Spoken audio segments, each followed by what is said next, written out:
Number 18. Sonic Advance 3. Finally, we're moving into some territory that's mine again, though Rickard is quite the Sonic aficionado, having played the Sega Genesis version.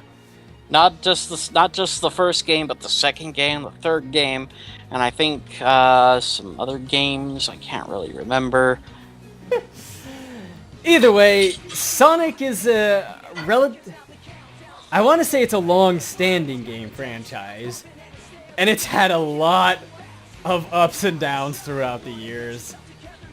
Sometimes good, sometimes meh, and other times, oh god, why? Oh god, Sonic 06, why? Oh god, Sonic Riders, why?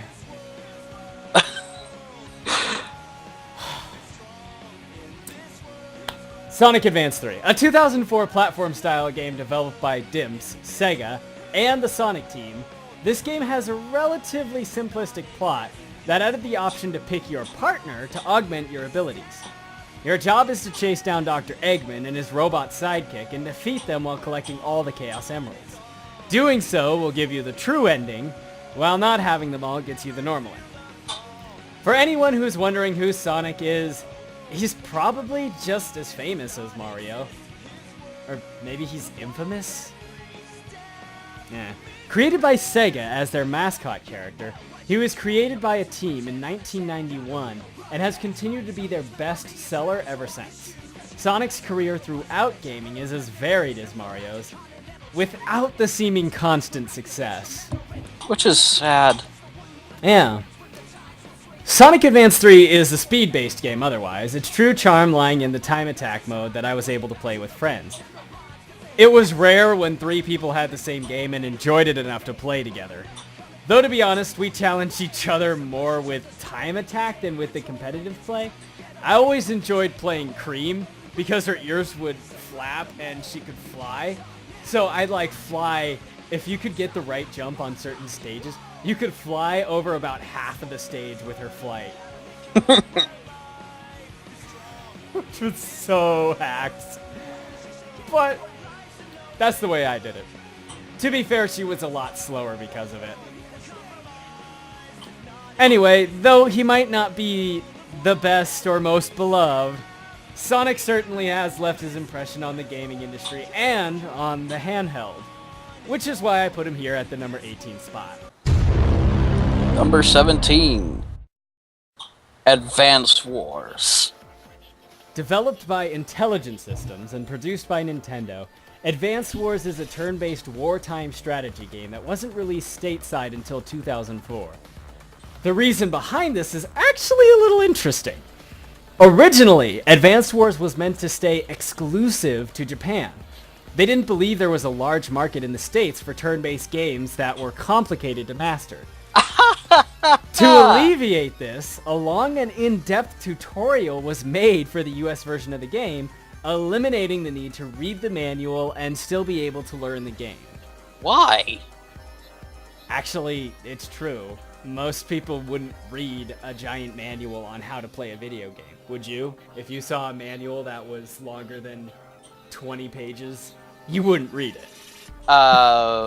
You know what? You're probably right. The story revolves around the battles of the Orange Star Army, fighting several other enemy forces. With a deep gameplay system that revolves around resources and your commanding officer, Advance Wars is an interesting battle simulator. You capture areas with infantry units, and from that you gain resources which help you build bigger and better units, including artillery and tanks. Now, why did I choose number 1 and not number 2, which came out at the same time, and a lot of people consider it to be vastly better than 1? Well, the answer is a lot simpler than you might think. I played number 1, I didn't play number 2. Oh. Advance Wars I do like, but it's like the developers feared when they brought it over. Long, drawn-out battles really aren't my style. Even though I really do enjoy turn-based strategy games, I also really hate them. If anything, the lack of quick saves is what does me in, because there's no way to save where you were and come back if you had been in a stalemate for like an hour. You just had to turn off the game and start all over again. And especially with some of the later missions, it could take you up to 6 hours to beat the mission. Batteries do not last that long. I know. Of course, the fun is still there, and the fun of creating an all-infantry map where they just charged at each other until one force is wiped out was the saving grace for me. I always loved doing that. With that, I decided to put Advance Wars here at number 17. Number 16. Final Fantasy Tactics jeez. This is the turn-based strategy game done right for me. This game was developed and published by Square Enix, previously Square, in 2003, and spiritual successor to the PS1 title Final Fantasy Tactics, also known as War of the Lions when it was re-released on PSP. Which I never got through that one. It's weird. I like Final Fantasy Tactics Advance and A2. I don't like War of the Lions. Might be because of the story. Probably. This game was also successful enough to have a sequel on the DS, which I just mentioned. Though, once again, it's more of a spiritual sequel than an actual one. You control Marsh and his team, a young boy from St. Evelis who gets sucked into the strange world he and his friends, Ritz and Mute, read inside of a book. And throughout your quest, you're trying to find the best way home while searching for your friends. Now, you can rename Marsh.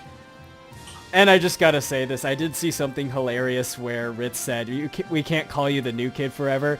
So, in a moment of complete trolldom, the person named Marsh New Kid.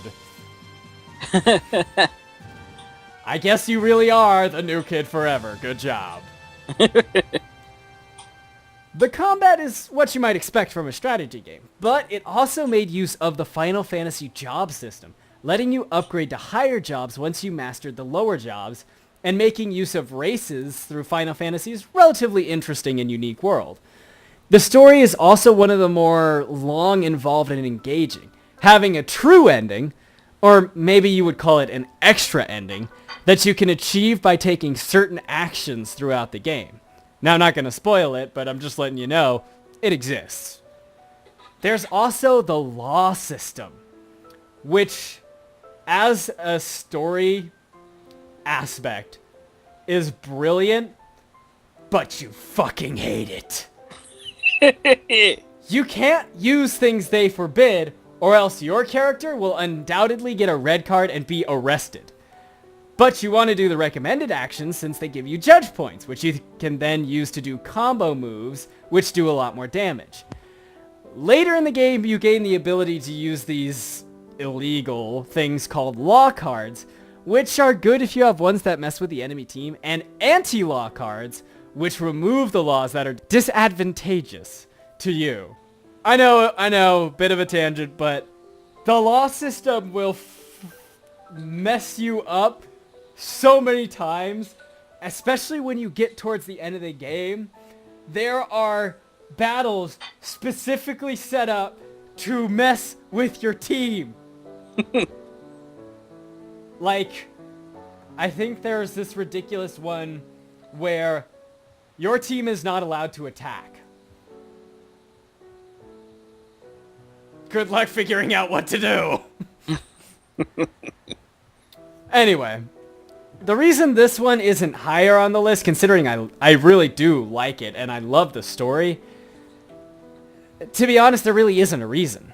It's just we finally sort of are starting to reach the point where there's not as many plot holes in the game, or plot holes that I minded anyway.